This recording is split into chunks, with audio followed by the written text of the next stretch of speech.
YouTube, what is good, bruv gang, what is good, and we are back with another video. Dragon Quest is essentially seen as the grandfather of all JRPGs.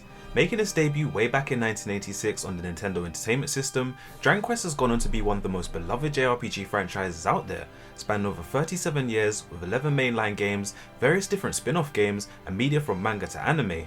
The series has been at the heartbeat of all things JRPGs right from the genre's inception. One beloved character throughout the long-running Dragon Quest line of media is a little character named Dai, who was known throughout the Dragon Quest manga under the name Dragon Quest The Adventure of Dai, which spanned over 37 manga volumes published between 1989 and 1996. So the manga gained some traction and was later turned into its first anime series in 1991, produced by Toei Animation, and spanned over 46 episodes from 1991 to 1992, which covered the first 10 volumes of the manga.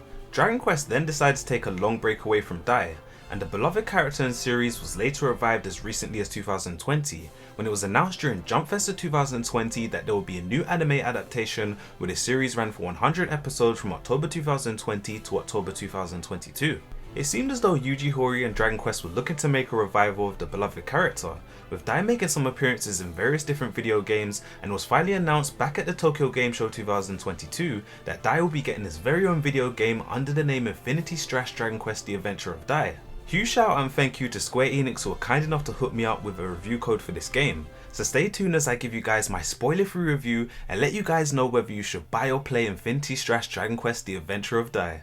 So let's get straight into this review and start off with the story. So the story essentially sees you start off in a boss battle against a mysterious enemy. At the end of the battle, Dai loses his memories, and the basic premise of the story is to play through events that occurred before Dai's memory loss. So the story will have you playing through parts of the show where you retrace Dai's lost memories, playing out as a retelling of the anime. Whether you have watched the anime or not, the game caters to both new and returning fans alike. So moving on to the presentation, as mentioned before, the game caters to new and returning fans alike. The game doesn't use cutscenes to retell the story, but more still images from the anime, with voice acting and some animations used throughout to portray emotion or movement in the scene, like Dai crying for example, which will be shown as a teardrop effect over his eyes. The game also uses a pause, rewind, fast forward and skip option when watching through story scenes, which does cater to new and returning fans, meaning if you're a new fan and you miss something, you can always rewind and watch a scene again, or if you're a returning fan, you can skip these scenes altogether and get right back to the action. So for me personally, I would have liked to see the game use more pre-rendered cutscenes and use the game's graphics, as I feel the game done a fantastic job during boss battles or big moments within the story, which would have showed off the game's amazing animation work, and I feel this would have been a better way to present the story as opposed to the slideshow-esque retelling of the anime. But on the other hand, I can also see how people could enjoy this style of presentation for the story, as it essentially makes you feel like you're watching someone read the manga to you, with images for the anime to go along with it. The scenes also use a book type of filter, basically imitating the look and feel of flipping through a book, which does add to the storybook aesthetic retelling of the anime. So moving on to characters and roles. So the game allows you to play as one of 4 characters from the anime: Dai, Mam, Pop and Hyunkel, each coming with their own unique abilities and roles. Each character has 2 types of skills and abilities that can be unlocked along the way. These 2 skills are separated as unique skills and special skills known as coup de grace. Sorry if I pronounced that wrong, but I tried my best. So let's start off with Dai. Dai essentially works as your main DPS, with his unique skill being Draconic Aura, which will greatly increase all of his stats for a short period of time. So Dai's special skill is Wave Slash, and his coup de grace is Avant Strash, which is a powerful attack used to finish off enemies. I personally like using Dai a lot, but I found him to be situational, especially for my style of playing action RPGs. So up next we have Pop. Pop is a mage who excels at attacking from a distance with spells. He fires magic bullets as his normal attacks, learning more spells as you progress along the story. Pop possesses low HP, so you have to be mindful of enemy attacks when playing as him in order to keep him safe. So Pop has a really useful ability called Meditate, which reduces the cooldown time of his spells so he can cast them more quickly, but it does render him completely defenseless when using the Meditate ability. So Pop's coup de grace is a powerful magic spell called Kafriz, which is great for taking out hordes of enemies. Personally, I found Pop's character really fun to use, especially with the Meditate ability. A lot of the time, I would let Dai or Hyunkel take all the aggro while I charge my abilities with Pop to do big damage on tankier enemies. So moving on, we have Mam. Mam is a warrior priest who uses a magic bullet gun that shoots spells. She can also cast healing magic, making her a great support asset in any party. Mam's gun can only fire 1 shot at a time. Reloading leaves her open to attacks. Her ability mid-heal acts as a spell and acts on a cooldown timer like other spells when cast. Mam's coup de grace is a magic bullet called Crackle, which she shoots at enemies infused with the ice magic known as Crackle. Mam's character works as a nice blend of close range with her staff and her bullet gun, which allows for healing and long range offensive capabilities. And finally we have Hyunkel. So Hyunkel is essentially your tank but has some hard hitting DPS abilities, making for the perfect balanced attack and defensive style of character. Hyunkel's unique skill is known as Amdo, and increases his defense further by wearing the dark armor blade.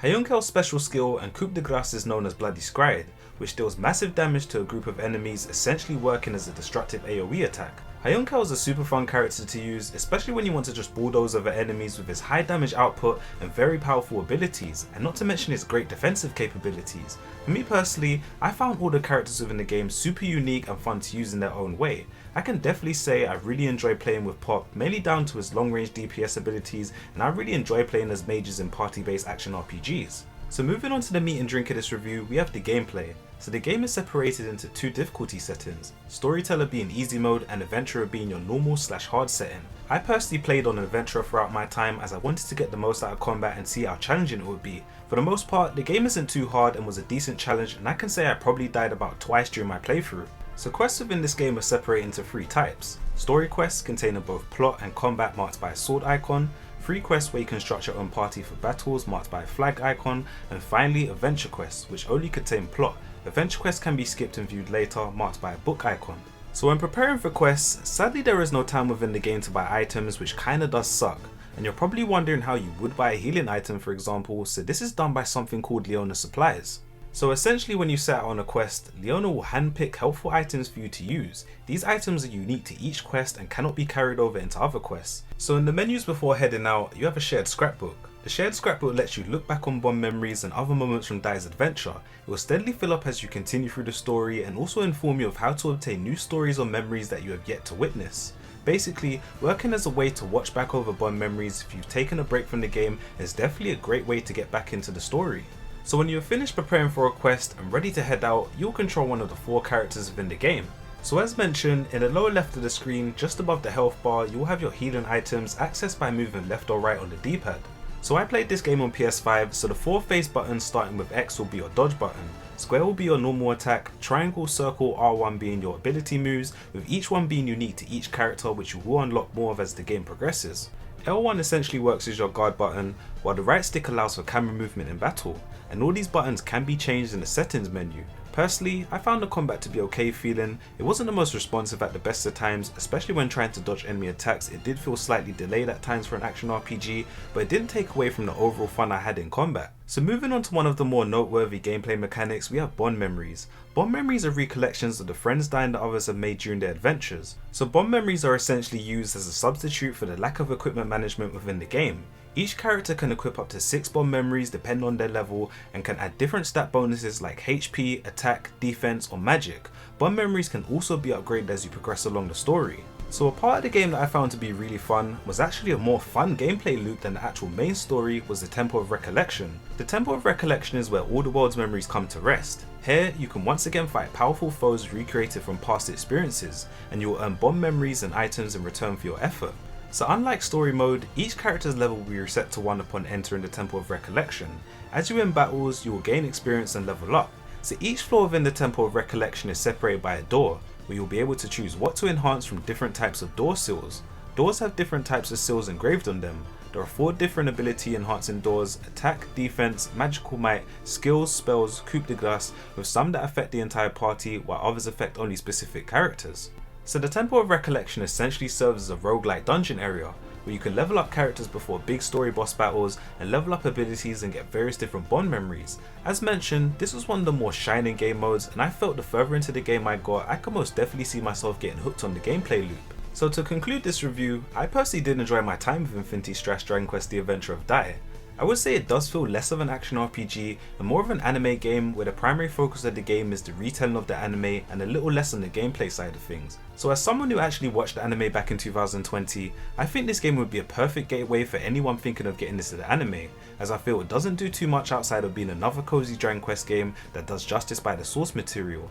I would personally love to see more from Dai in future games, with less to do with the anime but more of a focus on an original story, with maybe different variations on gameplay, possibly even a Musou style game or one that features turn-based combat, but for the most part I enjoyed my time with this game, and as a game I'd give a 7 out of 10. It doesn't do anything crazy to separate itself from other action RPGs, but it's consistent enough to where you can come on and just have fun. So to leave you guys with my final thoughts, do I think you should play Infinity Strash Dragon Quest The Adventure or Die? I would say yes. It's likely they bring out more content for the game, and if you're someone who enjoys Dragon Quest games, I could for sure see anyone getting enjoyment out of this.